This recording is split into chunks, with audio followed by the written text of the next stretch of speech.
আসসালামু আলাইকুম গাইস, তোমাদের মাঝে আবার বরাবরের মতো একটা ভিডিও নিয়ে হাজির হলাম। সেটা হলো, আমরা গৃহিণীরা রান্না করতে গেলে আমরা অনেক ঝামেলায় পড়ি।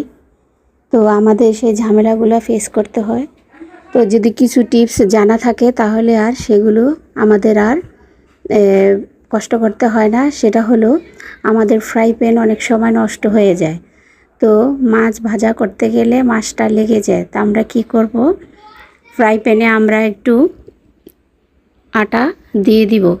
আটা দেওয়ার ফলে আমাদের মাছগুলো একদম লেগে যাবে না। এই যে দেখো তোমরা, কত সুন্দর উঠে যাচ্ছে।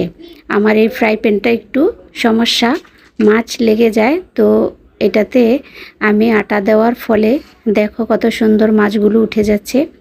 তোমরা নিজেরাই দেখে নাও। তো যদি আমার এই ভিডিওটা ভালো লাগে তাহলে তোমরা একটা লাইক দিও। আল্লাহ হাফেজ, ভালো থেকো।